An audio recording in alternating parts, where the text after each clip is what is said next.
Well, hello, welcome everyone. Thank you for tuning in. It's been a while. I don't know if you heard, there's this thing called COVID-19 going around.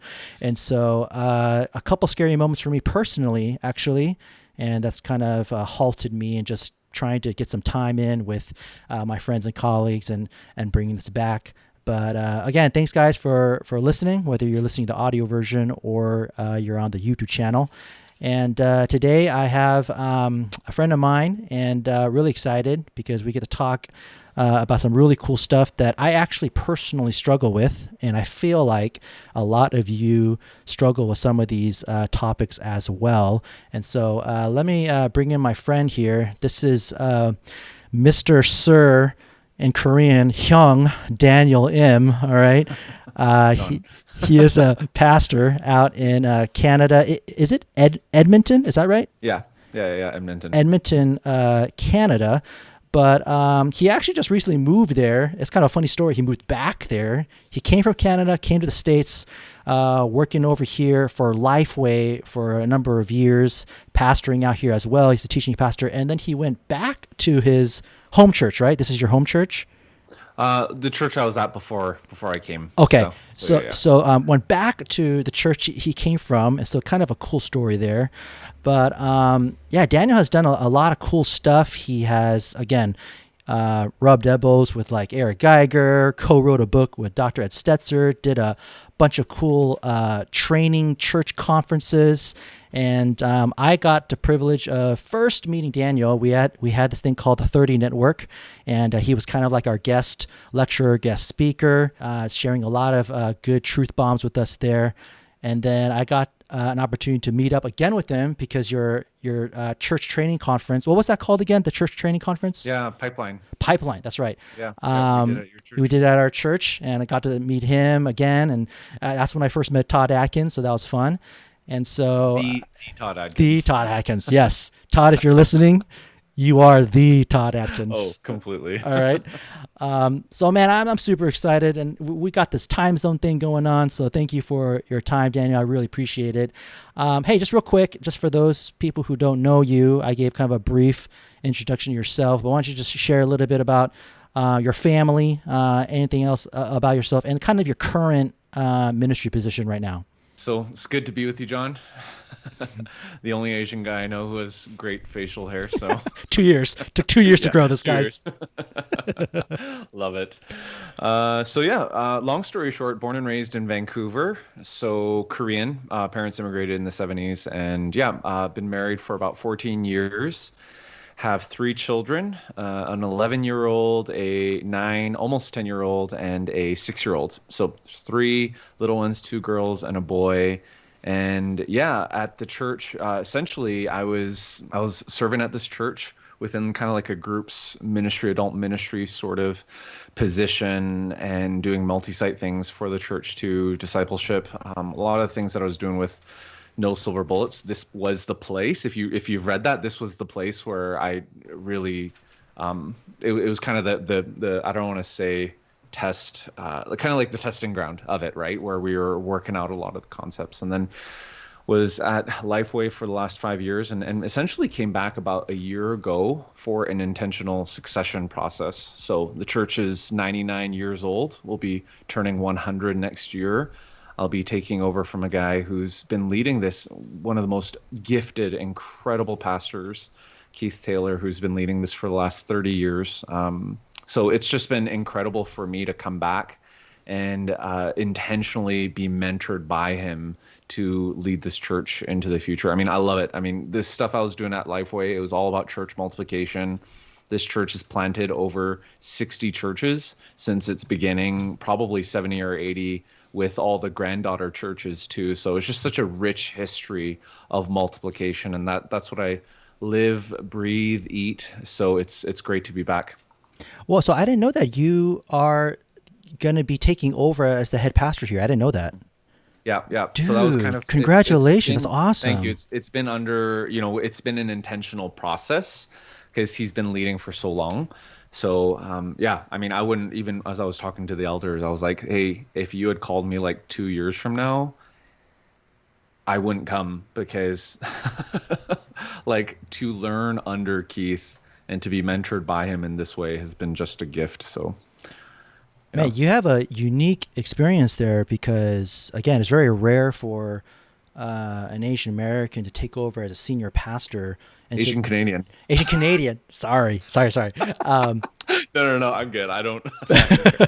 But I'm specifically talking about just that transition. That's a unique thing that a lot of our friends have never experienced. So, Oh yeah, I mean this is a historic white church, right? I mean it's Christian and Missionary Alliance. Like it's like the church is like almost like 99 years old, right? I mean even 10 years ago when I first came to the church, it was about 80+% white, 85+% white, and just over the last 10 years, Edmonton as a city has just so changed. It's super affordable still for a Canadian city. I mean, it's over 1 million people, most populous city kind of in North America, like on the north side of North America. So it's just, yeah, and it's just there's so much change in terms of demographic. So I would say it's probably I can't even say what it is now because of COVID, right? Like we have our with online and all that stuff, but it's definitely become a lot more multi-ethnic. man, like seriously, I think there's such a wealth of knowledge. I hope you can share with us just your experience in this transition. So that's really exciting. Sorry, I got to apologize for those of you watching. When I was looking, I was texting with my wife, and so I have literally a 10-month-old baby sleeping right now, and so we're trying to communicate with each other. So just wanted to let you all know about that. Well, man, I really want to get into this, but before we do, you're in Canada right now. What's it like right now with COVID-19 where you guys are at? Is it crazy? Is everyone wearing masks? Is everything shut down? I have no idea what you guys are experiencing compared to us in the States. Yeah, well, like the US, it's very regional, right? It depends on province, state, but not only that, it kind of depends on city by city. So if you're in a rural area, it's completely different because you probably don't have many cases. So my city, I mean, it's about 1.3 million people who live in Edmonton, and for Alberta, for those of your listeners who don't know where Alberta is, like Canada is very liberal compared to the U.S. Like even our conservative part, like America's conservative, but yeah, I've just like literally like everything is like way more liberal than you would even guess it to be. But in the midst of all that, Alberta is kind of a conservative bastion of Canada. So with that being the pocket, like if this was the U.S., right, Alberta would be red. Okay. Right in the midst of like Alberta and Saskatchewan, some of these like middle provinces would be red in the midst of the blue, essentially, and then you'd have kind of like blue pockets here and there. So with all that, essentially in Alberta, there is no limit on religious gatherings. Like there's a high number of COVID cases, not as high as the States, but even in the midst of that, there's no limit on religious gatherings. So all we have to do is maintain 6 feet distance. Okay, so like in your service, no one's wearing masks in your service and everything? No, everyone's wearing masks. It's a bylaw and all that. So as we reopened a couple months ago, we reopened mid-August. We basically reopened indoor gatherings, mandatory masks, and about 25% came back. Okay. Wow. Okay, so for anyone who's red, Alberta is the place to move to. Okay. So that's good to know. I don't know anything about Canada. Even that, like Canadians conservatives would probably be considered liberal. Right. Okay. For Americans. So all right. So it's going to be that's how liberal Canada is. It'll be a little bit of shock for anyone who moves there. All right. Okay. I used to live in Seattle, and so I used to cross that border right there to go into Vancouver with my friends, and we also always used to go to I don't know if you know this place. It's called Stanley Park. It's like this huge park. Sure. Yeah, we used to visit there, eat sushi, but that's the only experience of Canada that I have. Okay, so that's good to know. Some good Canadian kind of knowledge there. All right, well, let's get into this, guys. For those of you who don't know, I'm going to show this book here. You Are What You Do is a book that Daniel M. wrote. This is not a sponsored video, okay? Daniel's not paying me a dime to say anything I have to say. I just want to let you guys know that, okay? but this is a great book. I highly recommend this book for anyone who's in pastoral ministry, but anyone who's in leadership. Some awesome points here. There's so many things to talk about, but we can't talk about everything. So I decided just to choose a couple of things. I actually had a really hard time. I wanted to read so many things out of here to you, and then I was like, it sounds like I'm just reading your book back to you, so I couldn't do that. But that's how many good stuff is in here. You got to mention the subtitle though. Otherwise, the title Yes. without the subtitle sounds like Okay. Here's the whole title, you guys. You are what you do, and 6 other lies about work, life, and love. All right. Yeah. Right. Good job. Okay. I'm so excited right now. I didn't even read the subtitle. Again, great book, you guys. And I want to get right into this here. Some of the major things that I pulled from this book that I felt like I wanted to talk about and just kind of ask you some further thoughts on. There's a quote here on page 48. You're talking about parenting. You're talking about our kids and raising our kids. And you say here on the bottom of page 48, unfortunately, comparison only begets more comparison. Someone will always one-up you. Even if you had a better experience than others, how would you feel if they got more likes on social media or went on more experiences than you? And that's only half of it. Since it's about how you feel about them, how do you think they feel about you and your experience? And the reason why I bring up parenting in this is because this chapter is talking about experience, and the lie is you are not what you experience. But what do you think? Do you think parents should be more concerned with their children and social media? Do you think there should be more restrictions? I mean, personally, I don't even think if you're an elementary student, you should have a phone. Mm-hmm. But I feel like social media and phones are treated almost like Game Boys were to you and I, or whatever it was that we grew up on. But it's way worse. It's 100 times worse. And so do you think that parents need to kind of wake up more to this, what I feel like is very dangerous for an elementary mind? Yeah, definitely. So I am not anti-technology or anti-iPad I mean, I play Switch with my kids and they'll do games on the iPad and learning ones as well. But the thing with that, I think there's a big difference between your children accessing technology for games or learning versus communication, especially social communication, social media. There's a massive difference. I mean, we know how easily children are shaped and how especially especially how much because they don't know themselves and because they don't have this good conception of, regardless of what someone says about me, this is who I know who I am. They don't have that.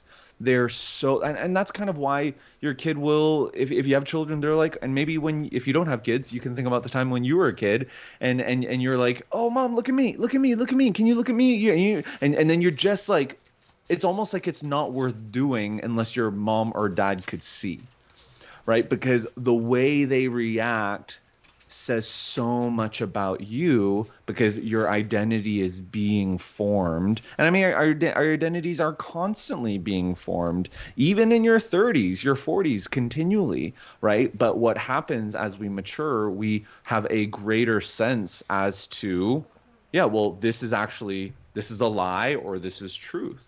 Right. So the problem with social media is it's all gamified, right? It's like I mean, you just think about the number of, if you're playing a video game, don't you want to win? Like, don't you want to get the greatest number of points? Like, don't your kids it's like, I want to get up the stairs before they do, before my siblings do. And everything is like, they understand this. Now, once you give them a phone and once you give them social media, and you might be like, oh, because I'm talking to someone else. Well, there are ways that you can do that is not social media, right? You can do that through Messenger for Kids. You can do that. Like, there are ways that you can allow your kid, especially during COVID, to communicate to their friends and to be monitored and for you to monitor as a parent. That's completely okay. But the whole notion around posting something, right? It's an extension of myself, seeing how many people comment or respond to it, and then all the criticism that we get. Like there's so much stuff that people will say online that they would never say to anyone in person. Like never. And then even if they were to say something and it was a joke or sarcastic, the way that you would receive that is completely different because there's no intonation, there's none of that. And our kids just don't have, and most teenagers, even a lot of adults, don't have the capacity to be able to rightly process that, right? I recently heard it said criticism is like gum. You chew it, get the flavor, and spit it out. But how many people actually have the ability to do that versus, no, I'm going to get it, I'm going to swallow it. Yeah, no, it's me. And and it's just so consuming. Do you, because you have young kids, are your elementary kids, do they have phones? Did you give them phones? No, no, no, no. I mean, we're like, like we're gonna wait as long as we can, and I mean they'll do Messenger for kids via my wife's phone, Christina's phone, and they'll do kind of like the Marco Polo and different apps with their friends via our phones. But yeah, communication and games, I see it's different. Like games is one thing, peer-to-peer communication is another thing, and then the whole social media aspect, it's just it's even as an adult, I mean it's kind of a necessary evil for what we do. But do yeah. you guys talk about it, like at what age is right? Like a lot of my friends say high school, others think junior high. Does that come up, or do you guys talk about this in your marriage podcast? No, I mean it is a constant topic of conversation. Like I'm super grateful. I don't know if you've watched The Social Dilemma, but I'm super grateful for the fact that came out on Netflix and has had the type of featured kind of promo that it has, because it's such an important message in terms of how it was built. So even from that perspective, for us, we're taking it a year at a time because everything is changing so quickly. But even from that perspective, it is just how do we push it out as far as we can? Yeah, it's crazy because parents, I don't know why, they just don't admit or realize like how dangerous a phone is. Like literally, this is more powerful than what anyone had in the 80s. Any computer in the 80s. Like I could shut down the Pentagon with this if I knew how to. And we're being monitored now. Yeah, I know someone's going to censor us, right? But it's just insane that they don't see the danger in it, and it's a little bit mind-boggling to me. Yeah, and we're only talking, like we have only thus so far talked about the way that social media can shape their identity. We haven't even gotten to the number of predators that there are that prey on children, both girls and boys. Right. So that's a whole nother thing that adds another layer of, man, this is like children don't have the mental ability to process all that's being thrown. And are we live in an evil world where there's just so many predators. So it's just like there's that sense of protection, there's that sense of fencing, right? Where instead of saying, hey, I'm not restricting you, I'm not holding you in, I'm actually creating an environment where you can flourish, right? And then they can learn what their boundaries are and learn boundaries so that they can continue to extend that out as they grow older. Yeah. Man, there's so much we could talk about there. I wanna move on. On page 58, I'm looking at my notes right now.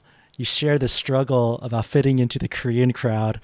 And by the way, can I just say, man, Daniel, some of the stuff that you say in this book, gosh, that's like so much humility right there. I mean, thank you. You laid out some crazy stuff about your personal life, and so I'm so just encouraged just to read about that, because I'm like, dang, that took so much courage to write out some of this stuff. But one of your personal stories here, you're sharing about how you kind of trying to fit into the Korean crowd. And dude, man, when I was reading that, I was like, dude, I totally remember those days. I remember when I was in high school, like I really wanted to be a K-pop star. Like completely. I was like, doing all the HOT dances, and I was like, I was serious though. This wasn't even a fantasy. Like I was like, dude, I can do this. Yeah. But when you're talking about fitting into the Korean crowd, I remember in high school when there were these guys that were only about a year or two older than me, and they expected me to call them hyung, which Mm, for those of you guys who don't know, it means like older brother in Korean. It's a formal, respectful term. I remember they wanted me to bow to them, like like mhm. inza, say 안녕하세요, just crazy stuff like that, and it never clicked with me. I was like, man, this is weird, like I could understand like dads and moms and those type of people, but I'm like, dude, you're like only a year older than me. So Yeah. it's crazy when I think that chapter you're talking about the lie about you are who you know, right? You are who Mm, you know. And I wanted to take that and apply that to kind of now who we are today. mm, And I feel like let's take you for example.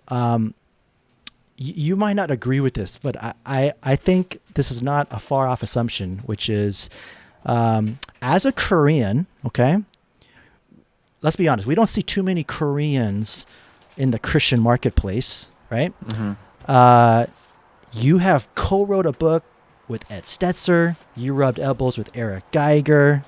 You are kind of traveling and speaking at large conferences. What would you say to people who say to you, Daniel, it's kind of easy for you to say that because you've kind of made it according to some Mm, of us.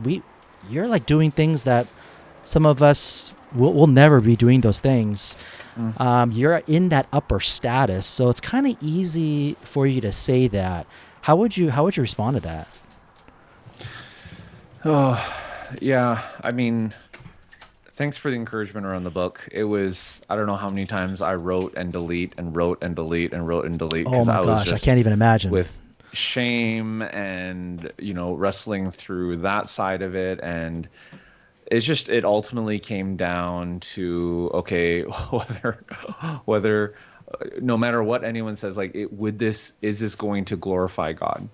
Right? Is in through my weaknesses and through my past, can God redeem this?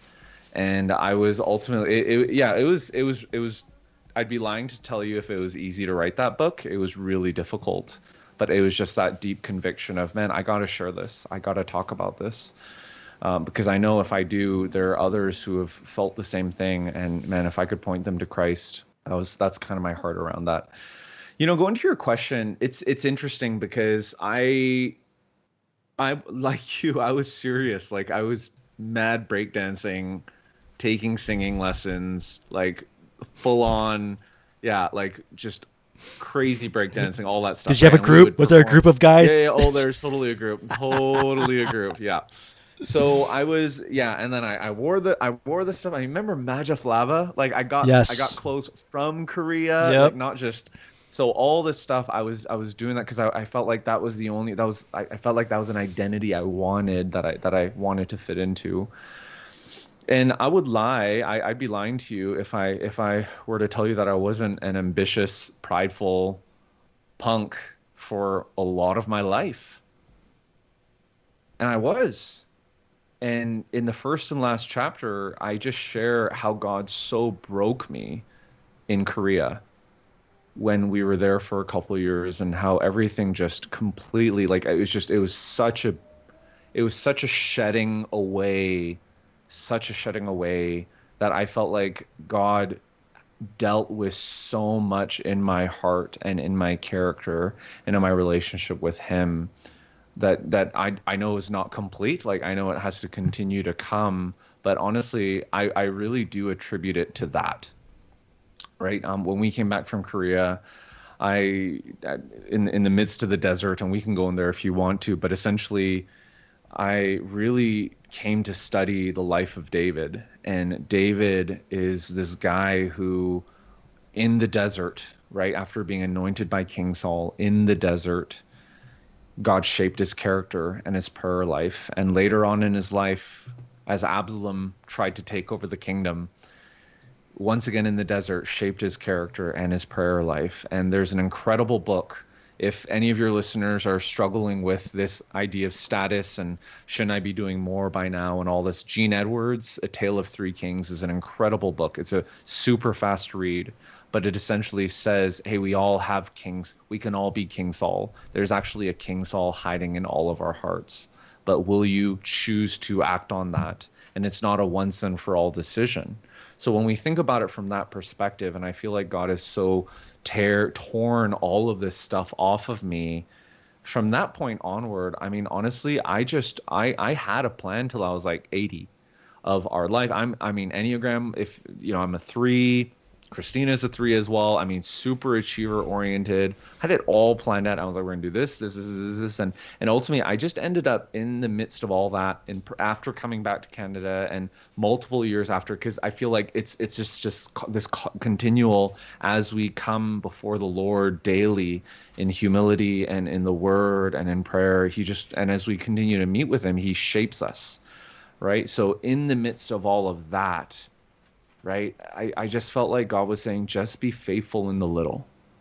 Stop trying to get that. Stop trying to do this. Stop trying to chase this, that, and the other. And I was just faithful. And honestly, everything that's happened in the last 6-7 years or whatever, all the quote unquote success that people would attribute. I mean, there's no way, like I don't know how that happened. Like it's ultimately attributed to God, where I know you can read books, and there are tons of books on like building a platform and doing this and doing that, and and hustling and all that stuff, and honestly, when I reflect back, it really is the goodness of God, as I was faithful in what God gave me, and as I was faithful in my responsibilities, and in doing that, and as I continued to grow and understand what God uniquely talented me in, and I was growing and sharpening those talents, that's how I feel. Yeah. So even coming back, right? People are like, man, you're going to be a lead pastor of a mega church in your career. I mean, my mom didn't even think that I was going to get the job. Right, literally, she was like, "Are you happy at Lifeway?" And I'm like, "Yeah, I'm happy at Lifeway. Why are you asking?" "Oh, just asking." I was like, and then she kept on asking. I was like, "Why is she asking me?" And literally, after I was offered the position, she was like, "Oh, okay. I just want to let you know the reason I was asking all that stuff, because I just didn't. It's because I didn't think you were gonna get it. No, nothing against you. I mean, she is my biggest fan, right? But it's because you're Asian, right? And that doesn't happen, Yeah. right? Especially with it being a mega church, right? It's like, so all of that, like even coming back, all of that, like I have not written that down, or I was not pursuing it. And I've met so many people, John, who are pursuing it. And then they're like, Daniel, you're this old, and I'm like your age, or I'm younger, I'm older than you, and I just have not accomplished as much as you, and they just feel down on themselves, right? And I'm like, dude, like you're listening to the lies of the evil one, right? You're listening to what the evil one is saying to you to bring about shame and guilt and comparison, right? Comparison begets comparison, right? And I just feel like it's so easy. It's almost like, the enemy knows, oh, all I gotta do is put these people, make this person pop up in your feed or whatever, and it's just this comparison that just tears us down. But ultimately, that's not, I mean, we don't need to answer or compare to anyone else. Ultimately, it's between, us going before the Lord. Again, as Asians, especially as Koreans, we grew up with a high pressure to succeed. It starts with academics, right? It's always like, you got to get a straight A's, A- is an F, all this stuff, right? I mean, I asked this to a lot of my friends who are in similar positions like you. And I'm not saying that everyone is like this, but I feel like a lot of us do struggle with this, where we sometimes, if someone does compare us, sometimes there are some of us who are in pretty well-known positions. So when Koreans and Asians look to you, I think a lot of times they'll be like, gosh, man, you're going to be the head pastor of a megachurch. Dude, that's awesome, because that is kind of our model of success, or that's like someone who we think, wow, it's like celebrity pastor, someone who's made it. When you hear things like that, or when you get people who are like, they want to spend time with you because they know what you've done, what do you personally do to make sure you don't like it doesn't get to your head? Like, what are those practical things that you do to make sure that you keep yourself grounded and not kind of get lost with that kind of that celebrity status?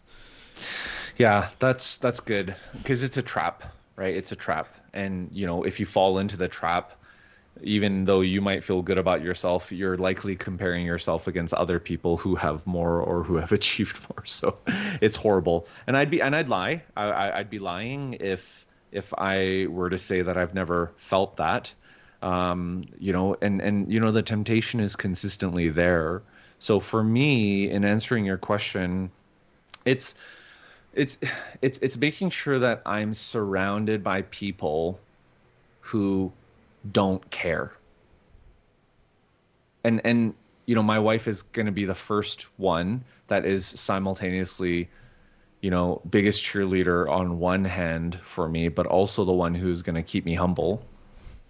But it needs to be more than that, right? You need to have people where you're willing to share your vulnerability, share who you are, share your struggles that you're currently going through, not ones that you have been in the past, and that you're doing that.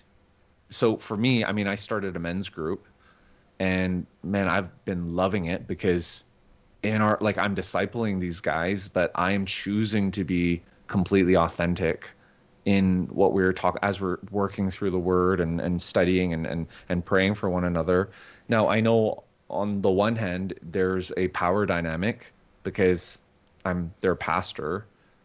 But on the other hand, I don't want to fall into that trap of, hey, your only friends can be those outside of your church, or you can't be friends with your staff, or you can't be friends because of boundaries and all this stuff. Like, I don't believe that.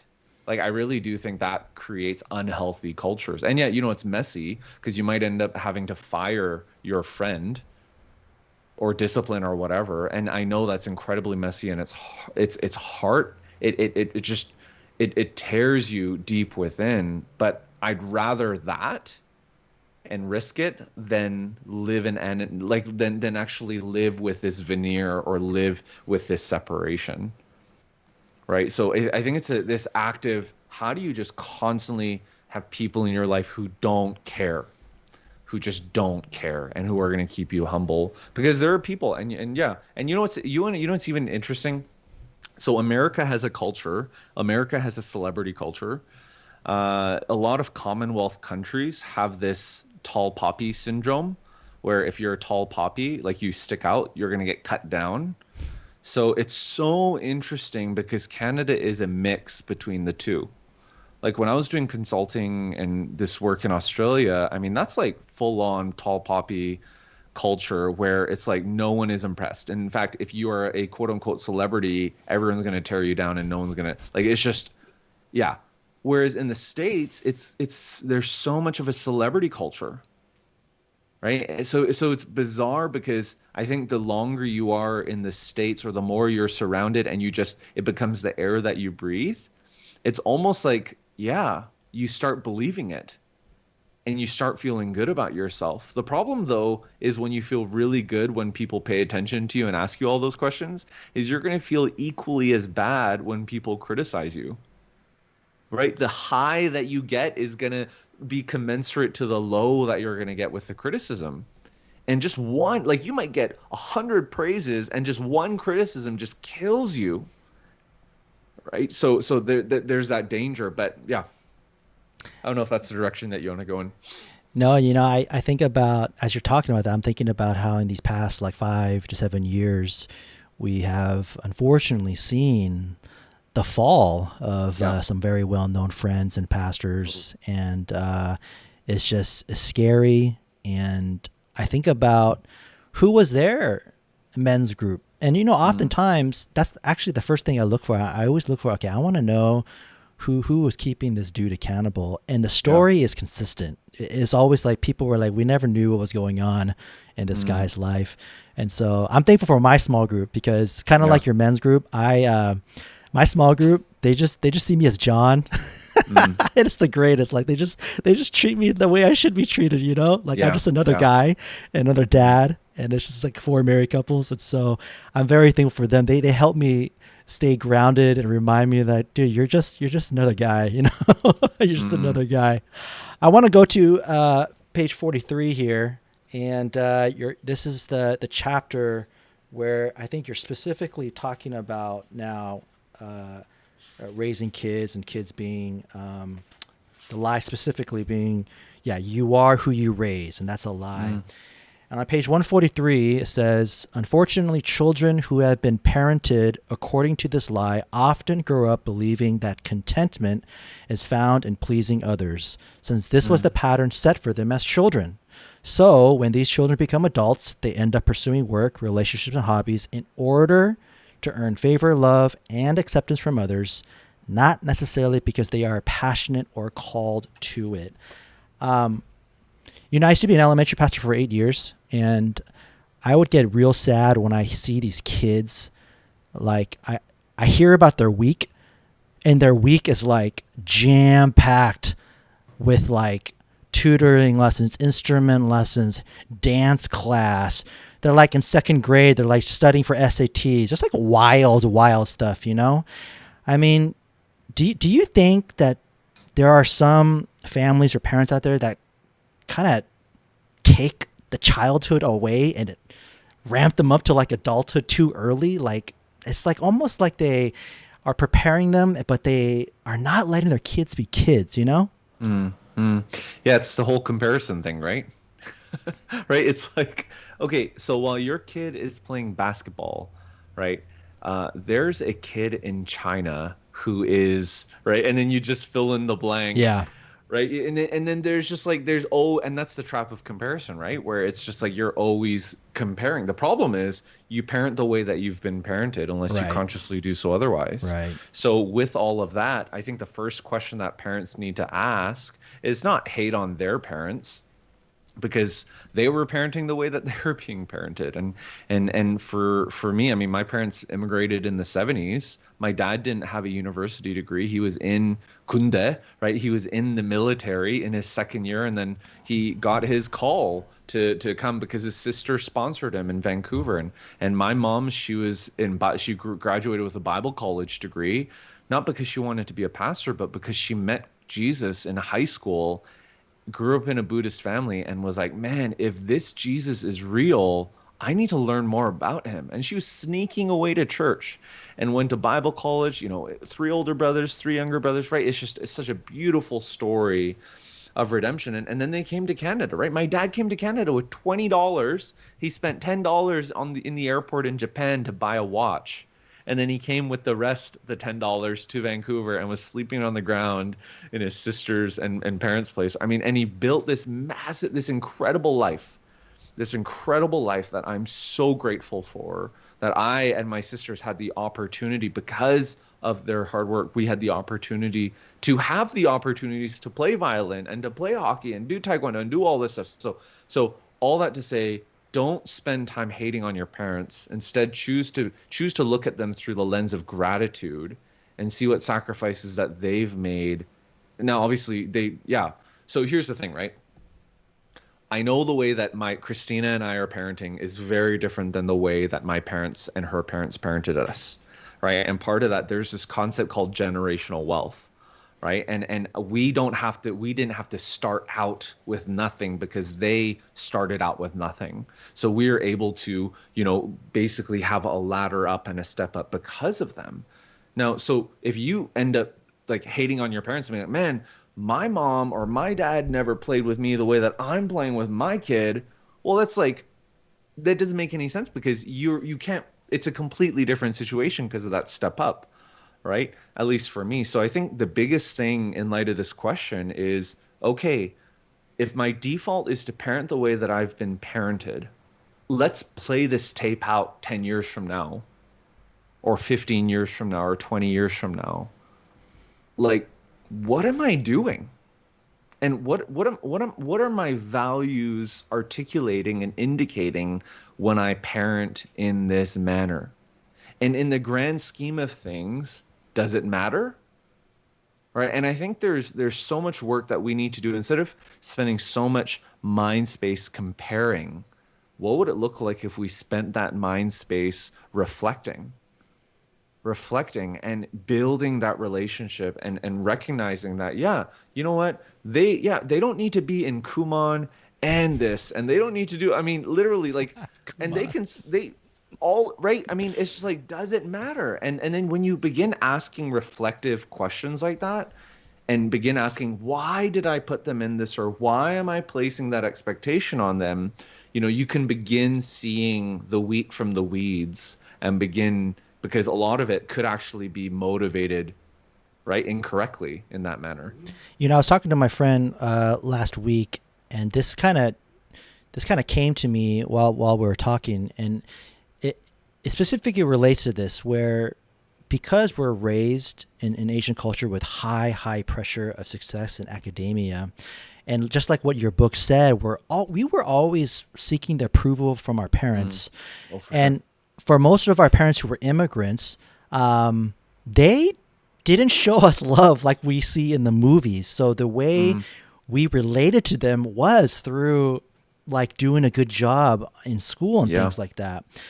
But I wish people could just read a book or a paragraph and just be like, okay, dude, that's the answer. But unfortunately, we're talking like about 18 years of parenting and being raised like this.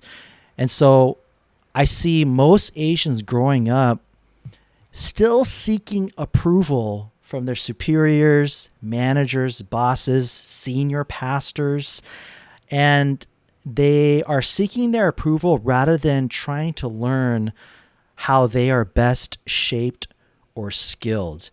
Do you think that's happening still? Yeah. I mean, it's crazy, right? When you think about, You famous man. People, your phone's blowing up. yeah, I mean, it's crazy to think, because there's and I love this quote from Sun Tzu, right? Sun Tzu, and it's a paraphrase. He's the guy that wrote The Art of War. Basically said, if you spend, if you, I'm thinking about this right now. It's been a while since I've said it, but it's basically, if you know your enemy, you're going to win half the battles. Yeah. And if you know yourself, you're going to win the other half. And I feel particularly for Asians, and I don't want to exclude anyone in that, but just talking about myself and other Asians that I know, so much effort is driven toward knowing others and competing against and doing all that, that there's just that aspect of, yeah, so why are we doing what we do? Right? Why? Like, why do I care? Why do I care what that person said? Why? Right? And I feel like there's so much about our lives that are driven toward that. Yeah. So, Yeah, driven mhm. toward approval, status, Yeah, right? completely. Um, and again, it's hard to admit, but I think being that popular speaker that preaches at conferences and gets invited to retreats, that's something that like we all kind of like we Hmm. wanted Hmm. in life, Yeah, for and sure. and sadly, and I think this is one of the great things that I got to see now being again in a non-Asian church. I'm in this multi-ethnic church, um, I got to really see, wow, like really trying to help people fit into how they're shaped rather than just do it the way I do it or just follow my Mm-hmm. example. Mm-hmm. There's such a world of a difference of what you can accomplish. But unfortunately, in most Asian churches, that's the style. It's just do what your senior pastor says, do it how he Mm. does it. And you know what's scary? I don't know how often this comes up in Canada, but just that whole first gen, second gen dynamic with Koreans. Mm. Um, we we are always talking about how like all these second gen guys, they actually act very much like first gen because that was their example. Yeah. And Yeah. even though verbally they went against it, we actually observed like, yeah, but you actually practically kind of do ministry like who they are. And That's so fascinating. it's really scary, man. Yeah. Can you give me an example Okay, without obviously, calling anyone right. out? Yeah. Obviously, I'm not going to name names, right? But yeah, the example is seeing a head pastor or an EM pastor, it doesn't matter, right? Who was born in America, second gen. They related to us because they knew pop culture, all the stuff. And we all were frustrated with the strict, kind of narrow first generation mindset, philosophy of ministry, one way or the highway, right? And again, with that also comes, because they didn't understand westernized culture, a lot of their methodologies were just so, like, it just didn't work.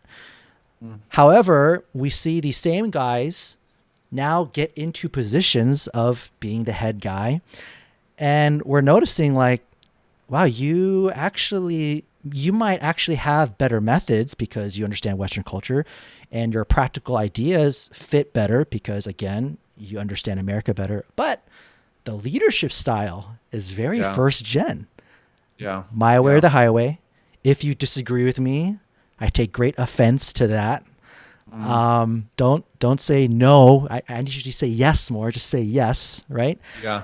And we're seeing that. We're seeing that a lot. That's fascinating.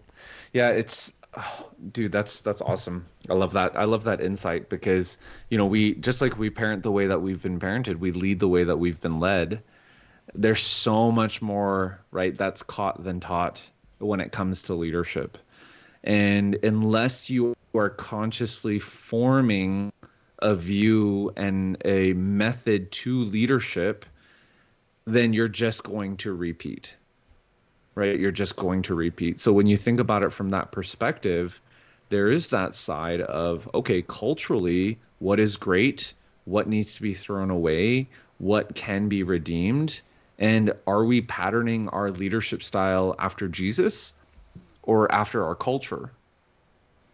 Right? So even when we think about it from that perspective, and you look at different models and methods around leadership, I mean, I love this one. And I feel like this goes very much against Korean culture, where you got to be good at everything, or good at, there's no, and this is from, because I'm a StrengthsFinder coach with Gallup. So this comes from the StrengthsFinder mindset, in that there should be no well-rounded individuals, but you need to have well-rounded teams. Yeah. Right. So what does it look like if we actually get better at what we're strong at and what we're good at, and just manage our weaknesses, but continue to, and then surround ourselves with others who are strong at what we are weak at, and build that team where we need to heavily rely.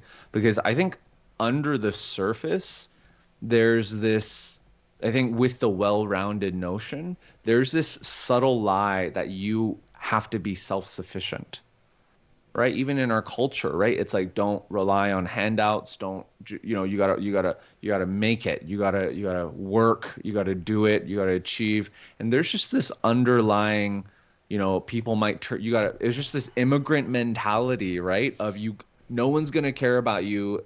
You got to do it yourself.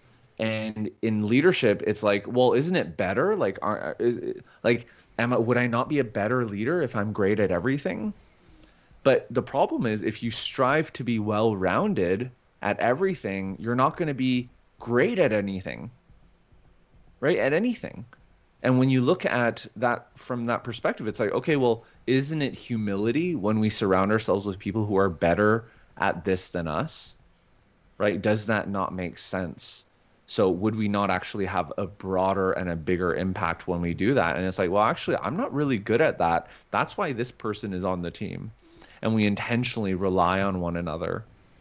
Yeah, I think that's one of the things that I got so frustrated with. I felt like I was suffocating because there were these certain skills that I had that weren't being developed.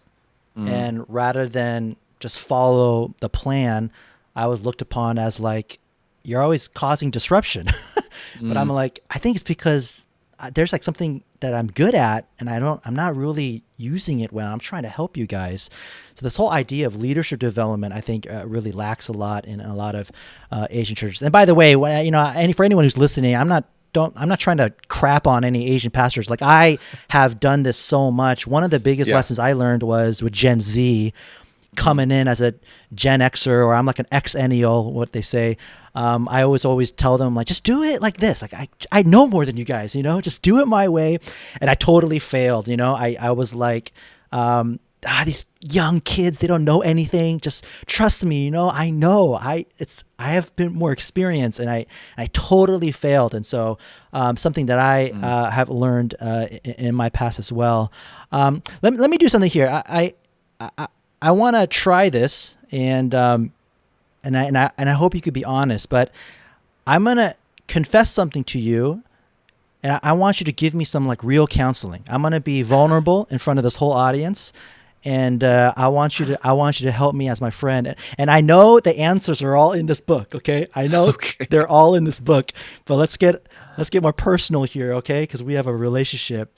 Daniel, I struggle a lot with comparison, like tons. I am always looking at people that I know who are in positions, and I'm like, gosh, I need to get to where they're at. Or along with comparison is also, it's kind of the other side of the coin, is like envy. I get very envious. Even as small as like when I hear all these people getting asked to preach at places, I'm always like, dang man, how come no one asks me to preach? Even when I look at you, I think about, dude, that's crazy, man, that you wrote a book with Ed Stetzer. I think that's wild. I think that's crazy, So I struggle a ton with comparison, and I'm always reminding myself of these couple things that help me stay grounded and help me just to not follow down path, because that's like the beginning of a bad fire, But what would you say to me? What would be kind of like your counsel to me as I look at other pastors, look at other friends of mine who are doing things that I wish I was doing, or I wish I was a part of, or even in positions, and I'm like, gosh, how come I don't get that same shot? What would you say to me? What would be some things that you would recommend for me to start thinking about? Yeah. So let's start. Let's start up here, and then. So I'll just give you a few things to think about, and then we'll kind of go into more of the emotional side and then the soul side, right? So I think in terms of just things to think about, right? One of the big things in adolescent development is differentiation and that ability to kind of place yourself in someone else's shoes, right? So even if you have a teenager or a little kid or whatnot, there's that aspect of, hey, how do you just help them? My family just got home. I saw this head walk by. they're trying to be quiet. How do you help them just in every situation see it from another person's perspective, right? Simple, right? I feel as adults, we're not really good at that all the time. And it's easy to give someone else that counsel. It's hard to receive it or to do it by ourselves or to ask ourselves of that. So I think the first thing is just place yourself in someone else's shoes, right? And then ask yourself, if you were in that person's shoes, would you be content? Probably not. If you were in then the person's shoes that they were envying after, would you be content? Actually, probably not. And then you just think about it from that perspective, and then you're like, so when would I be content? Or how could I be content? And then on top of that, you then look at, and I talk about a story in the book where someone did make it and was very suicidal, right? And then you look at celebrity suicide, and you just look, just think, we don't hear about it much in North America, but just think about Korea and the number of celebrity suicides because of shaming that happens and the hating. And you're like, man, but you're legit K-pop star, right? With whatever, all this stuff, and just like how they end their lives, right? With that, or even all of the opioid overdoses that have happened. There are more people that have died from opioid overdoses in Alberta than COVID. Wow. Like in the same time frame. Like, it's stupid. It's absolutely stupid and heartbreaking, right? Absolutely stupid and heartbreaking to be like, how can, like, I know like everyone is feeling like this right now, and everyone's lives are like this.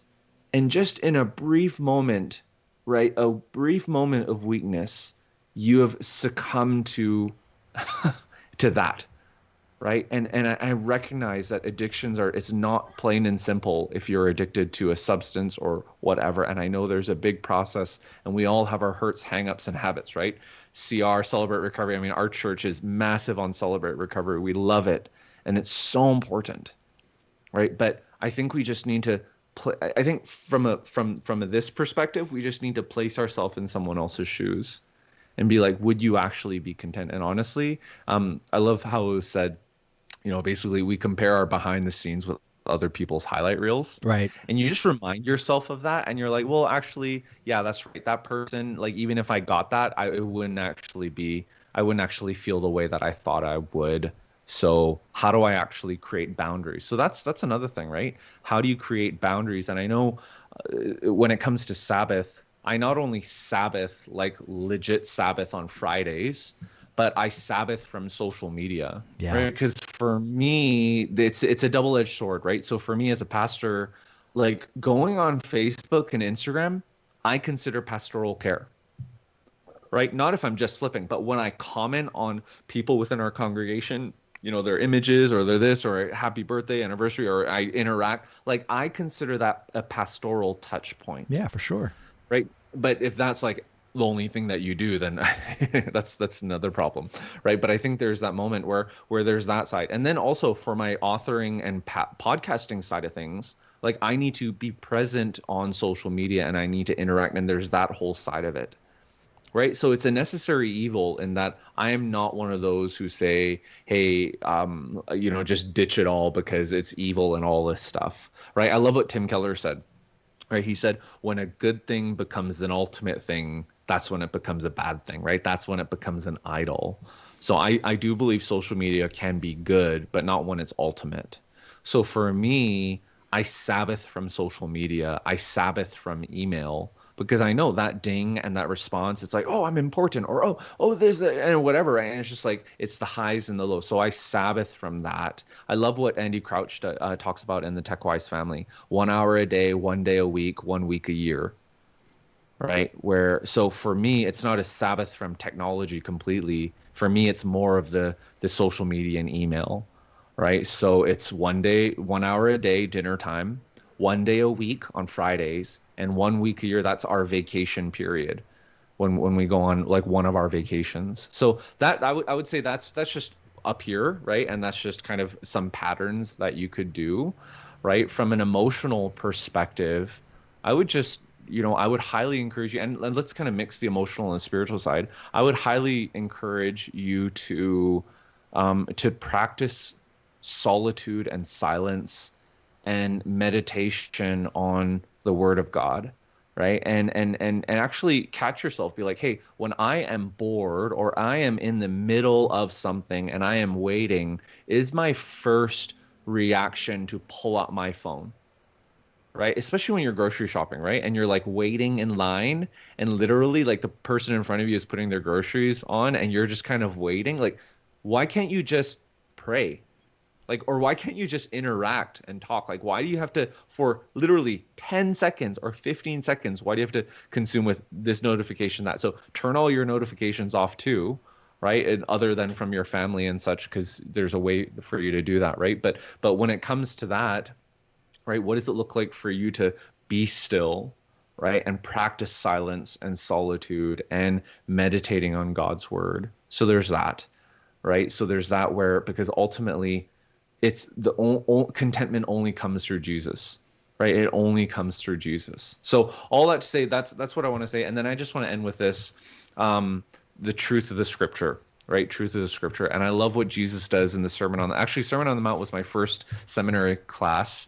And it was like a whole seminary class just on Matthew 5-7. And I love what it says in the Sermon on the Mount. You've heard it was said, but I tell you, right? You've heard it was said, but I tell you. You've heard it was said, but I tell you. And Jesus, he keeps on talking about that. And I guess 2,000 years later, what if we did the same thing and we were like, you've heard it was said, you are what you do, but I say to you, you're a child of God, right? Talking about the 7 lies from my book. You've heard it was said, you are what you experience, but I say to you, you are a new creation in Christ, right? You've heard it was said that you are who you know, but I say that you're known by our loving Savior, right? And the fact that you are known, John, by our loving Savior, Jesus, like that is more than enough, right? And that you've heard it was said that you are what you own, but I say to you, you are complete in Jesus, right? There's no need for comparison because you are complete, right? You're when we end up comparing, we're actually feeding into and believing the lie that the evil one is that the evil one is trying to feed us to say you're not good enough, you don't have enough, you are not enough.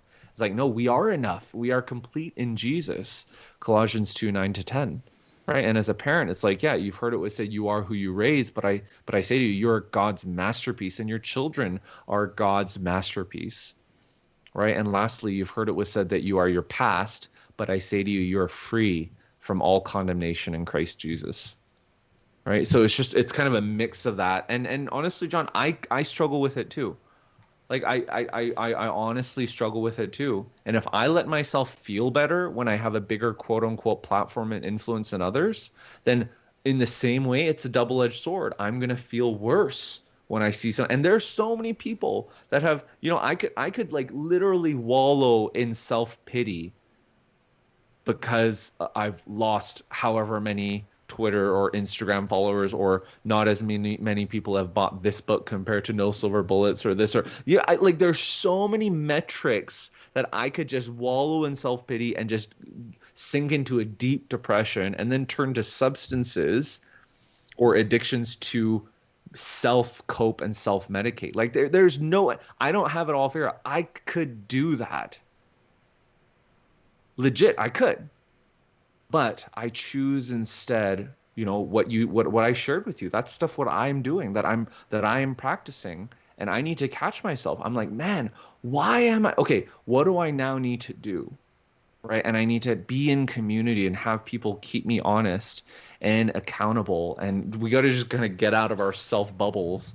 And it's a daily practice, right? It's a daily practice of saying, hey, I am a child of God, and that is enough. Right? I am a child of God, and that is enough. Well, man, that was really good. I appreciate that free counseling session. And I think everything you're saying is really good stuff. I like what you said. Like put yourself in their shoes, and it shows a lot of perspective. I really like that. I think that's something that I'm gonna start doing. And I still remember you actually said this at the 30 Network. You were the one who first said it. This is the first place I heard it. You said, don't compare yourself to people's highlight reels. And you were talking about how what you see on social media, it's the best highlights of their reel. And you were saying how you don't see the hours and hours of mess ups and raw footage where it's bad. You only see their highlights, and that still is something I remember what you said. And so I really like how you said that. But thank you. I appreciate it. I love just the way you think through some of those concepts and struggles and trials. And you are. It's called Beulah, right? Beulah Alliance Church? Beulah. Yeah. Okay. Let people know, like, where can they find your digital online service? What time is it at? Is it on YouTube? Is it on Facebook? How can they get connected with your church service? Yeah, you could just go to beulah.ca, so BEULAH.ca, and we stream Saturdays, Sundays. You can do all that, and we're on YouTube and all those channels too, so you can definitely check that out. And if you go to my site danielim.com, you can find links to the church and to social, and love to connect with you. My Korean name is Sangi, Sangi, so it's Daniel Sangi on all the social platforms. All right. So for those of you guys who are watching on the YouTube channel, I'm going to put all the links in the description below to his church, Daniel M's website, his social media handles. And again, I'm being honest, guys, this is not a sponsored video, okay? I get nothing for promoting this book. And I really do mean this. This is a book that you need to get practical. It's super helpful because all leaders struggle with these lies that he talks about in this book. And again, I want to say Daniel is super humble. He shares some crazy stories in here from his own life that I think will be helpful. I'll put a link in the description down below for that as well. Daniel, thank you so much, man. Appreciate your time. Yeah. I appreciate your insight. Thank you for helping me just with my own struggle with comparison. And I really hope that you continue to rock it over there in Canada. Yeah, dude, I'm grateful. So grateful for you, man. Thank you, man.